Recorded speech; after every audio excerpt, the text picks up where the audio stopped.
Greetings and salutations from summery Vancouver, British Columbia. Well, Richmond, British Columbia, actually. But that is Vancouver in the background. My name is Sim Beals, and this is my audition for TheRebel.Media. Now, this may be my hometown, but I actually split my time between Richmond during the summer months and spending my school years at the University of Northern British Columbia in Prince George. At UNBC, I am a history major and poli-sci minor going into my third year. In addition to my studies at UNBC, I am the vice president of the Young Conservatives group there. You may have met the president, Randy Roy, at the networking event. I'm also the initiative director for the Political Science Students Association. Now, my aspiration, given a victory in the BC court or the Supreme Court, would be to go into law at Trinity Western University. Anyways, so as to how I found this and what I want, what my ideas are going forward. So I got home from school this spring and got a job. But it's not a particularly exciting job. I'm an office drone, and it's tedious to the point where I can be listening to other things in the background while I'm doing this. And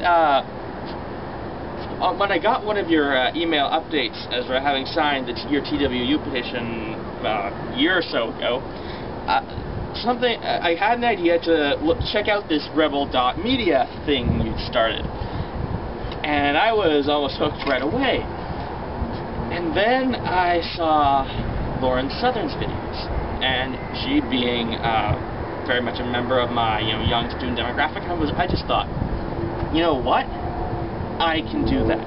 So what I went and did, being a lover of reading and all that kind of stuff, is I started a blog.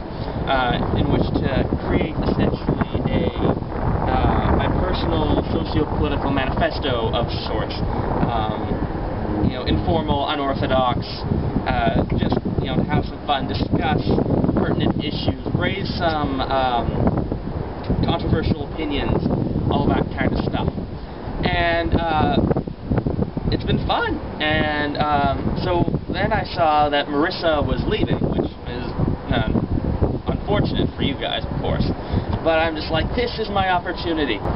Given that, provided that you accept this application, as it were, I already have several ideas of what I can do. One idea I have is to talk about how Canada's tar sands and the oil industry not only has a broader effect on the bottom line of the Canadian economy, but also trickles down into so many different sub-industries and sectors of employment and resulting parts of the economy. I know because my father works in one of those, and his company has seen a fall in a very lucrative part of their business because of the decline of the oil sands. Also, one thing I haven't seen you guys talk about is that BC was the one province last year to be, or to have a budget surplus. Now, we may be under a Liberal government, but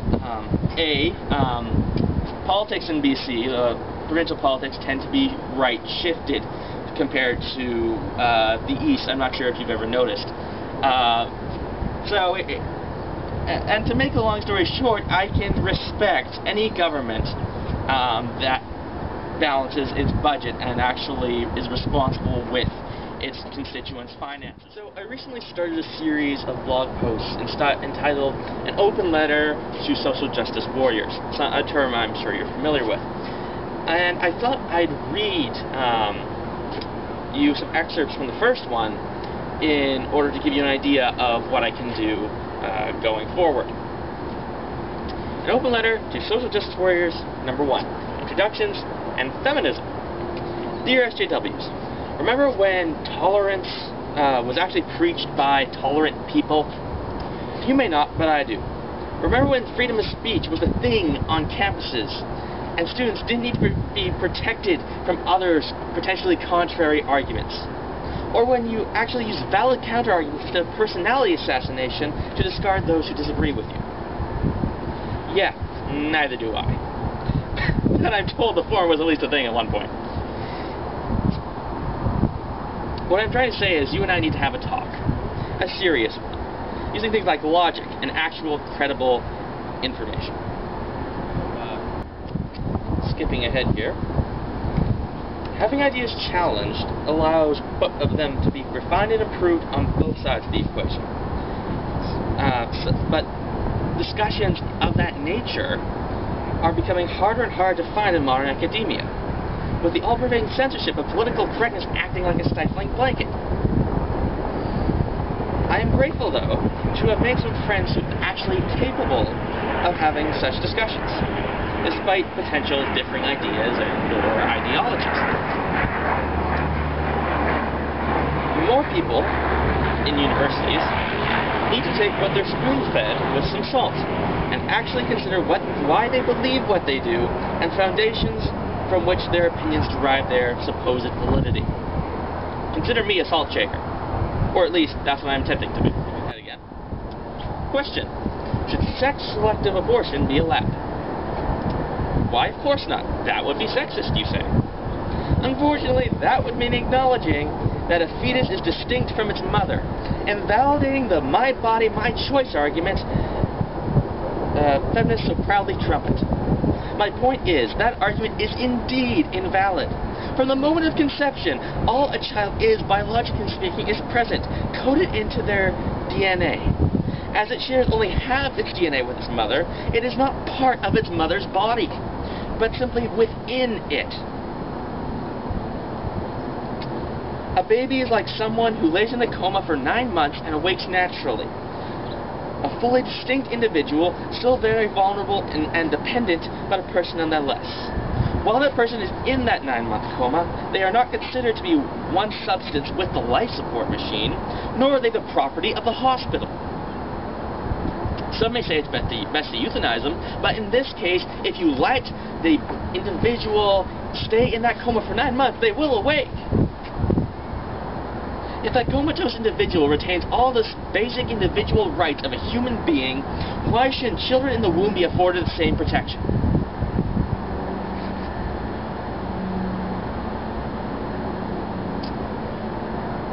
But what about rape babies, you cry?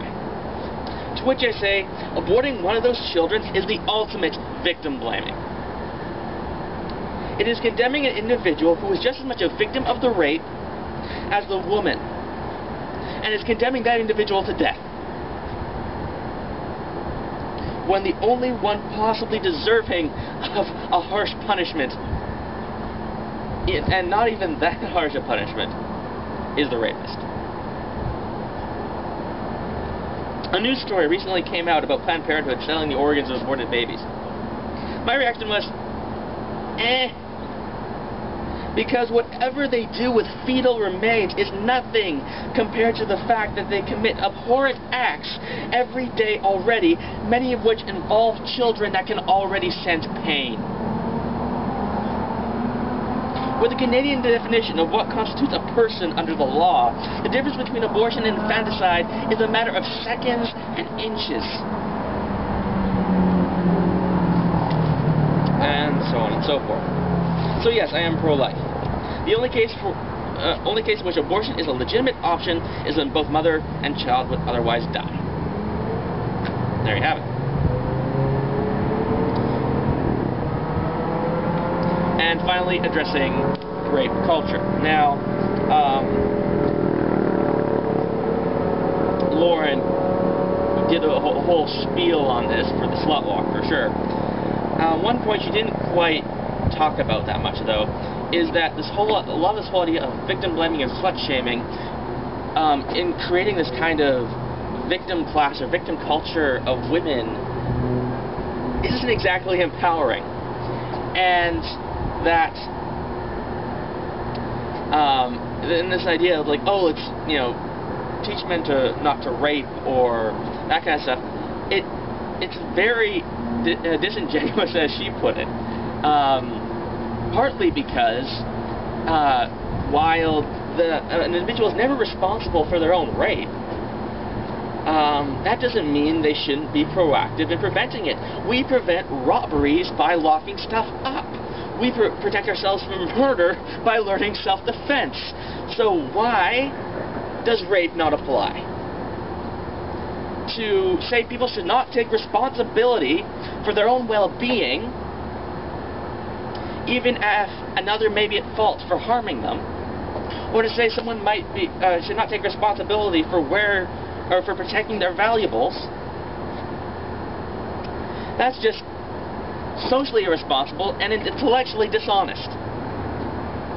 Yet this is one of these major assumptions and foundational arguments of this idea of feminist rape culture.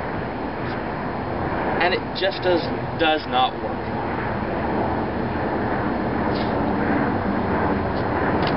But as I said, that does not excuse rape. And I'm not saying I hold animosity towards women. Some of my best friends are actually women, if I admit it. What I'm opposing then is the ideology that seeks to reduce them to this victim class. And that says you are being part of a non-existent problem if you don't conform to this feminist hive mind. Anyways, that's just a sampling. The rest of the post will be linked to in the email that goes with this video.